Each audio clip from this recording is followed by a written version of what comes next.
What's going on, everybody? Blake here. As always, this video is designed to help you get prepared for this week's trading. None of this is financial advice. Trade and invest at your own risk. So we have the S&P pulled up here on a daily time frame, or a weekly time frame. And the reason I wanted to pull this up is to give you a bigger picture, more of a bird's eye view of what's happening with price structure over time. And you can see this price structure is a bearish price structure. We have 3 weeks closing below a weekly 50 and 10 day or 50 and 10 week moving average. So on a higher time frame, this suggests even if we come up here and have some sort of tradable move to the upside, if we don't get back above this cloud, the odds are still towards the downside. Now, it's really difficult to short new lows, especially when we're already down on the Nasdaq almost 20% from the highs. The S&P not as bad, but this is difficult tape to trade. And if you're a swing trader, you're being patient and you're waiting for the next uptrend. It looked like we were going to gap into an uptrend on Thursday, and we sold off the rest of the day, still closing in no trend. Then on Friday, again, closed below the 10 SMA on the S&P, below the cloud, into a no trend as well. So I've mentioned before, our priority, as always, in downtrends and no trends is preserving your capital and waiting for the higher probabilities and waiting for the uptrend to get long and to get paid. We're going to get some uptrends this year, and this year so far has been a test of patience and discipline in preserving that capital for the next uptrend. Now, we've definitely had some winning trades, especially in the energy sector and recently with gold. But we have to be selective, and those have to be very selective trades with selective size and with stops if you are trying to trade this market. So the Nasdaq looks a little worse than the S&P. Nasdaq confirming price weakness confirmation, closing in a downtrend. Couldn't really get any momentum above some of these other levels. And then on Friday, just not a very strong close. Once again, it's hard to short new lows, but our line in the sand for longer term investments was this 350 level on the Qs. And I've been mentioning, if you read through the trading playbook that gets emailed to members every day of the week, Monday through Friday, this was our line in the sand for our long-term investments, meaning that below this level, we're going to be out of technology, and we have been. If you've noticed, our exposure in equities has been significantly reduced, primarily focused in the S&P because it's showing relative strength of all of the indexes, and also a significant hedge with gold and a focused exposure in energy. And that's been our strategy for the investment portfolio and how we're managing our capital. But as far as the trading is concerned, the trading account, preserving capital and year-to-date gains has been the priority for the majority of this year. We had one small little uptrend in January right here. You got paid if you were quick and if you were able to get in early, and which is one of the reasons why I primarily trade index futures of the NQ and the ES. But that's another story. Had one small uptrend back here in January. Looked like we wanted to get in a small uptrend in February. Never did. Rolled over. And then another fake out right here. So what do? Well, nothing, right? We're still preserving our capital. We're still preserving our year-to-date gains if you were able to get any back in this area, or if you've been trading energy and gold with me. But primarily, being patient and having discipline, waiting for the next uptrend is where we make our money. We need to see price get back above this cloud until I start to get bullish again on equities. When we have price above a 50-day moving average, above a cloud, these are nice uptrends where you get paid.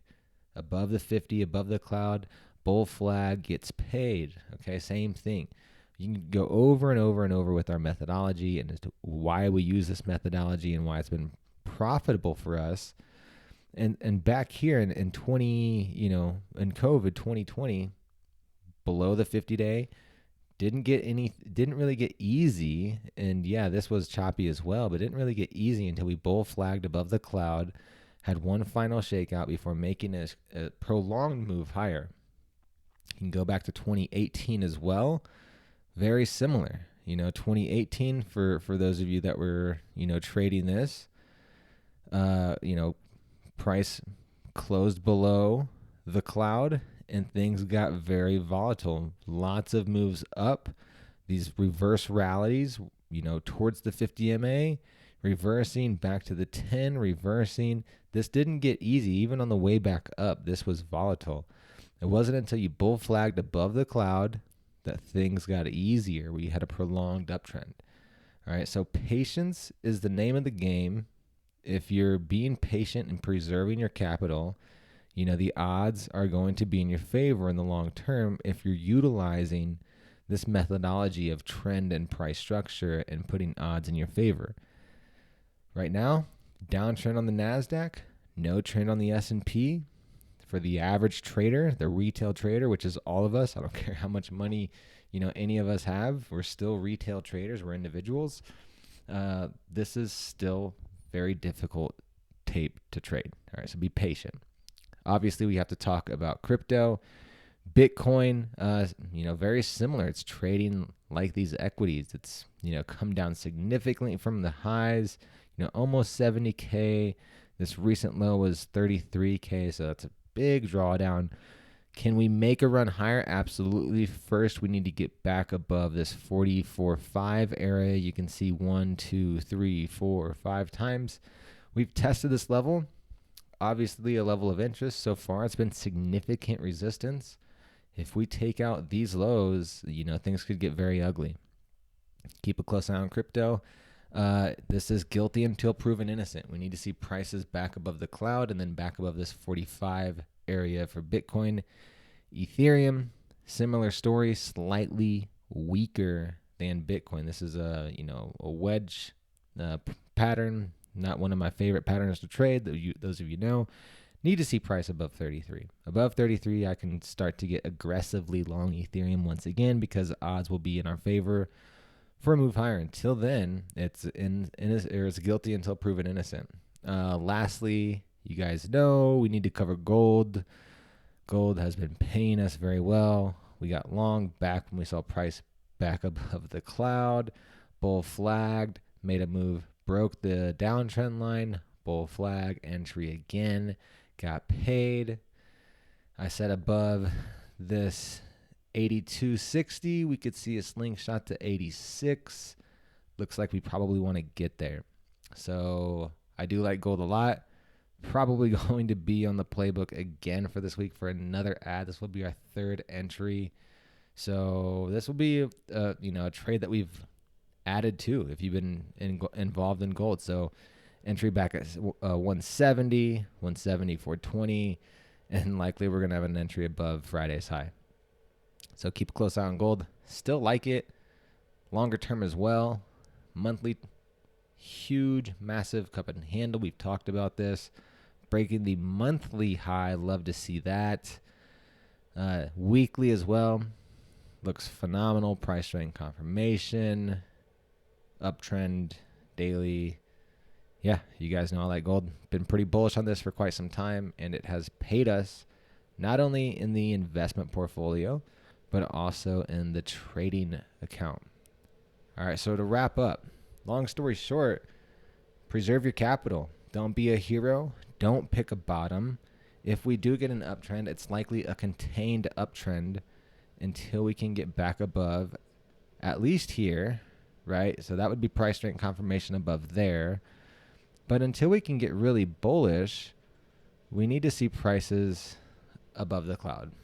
All right, so above that, yeah, that's when I would throw some leverage on and put a little bit wider stop in. But until then, it's preserve your capital, go with what's working, which is gold and energy, and be patient. Wait for that next uptrend. I'll see you guys on the open. Have a great rest of your week.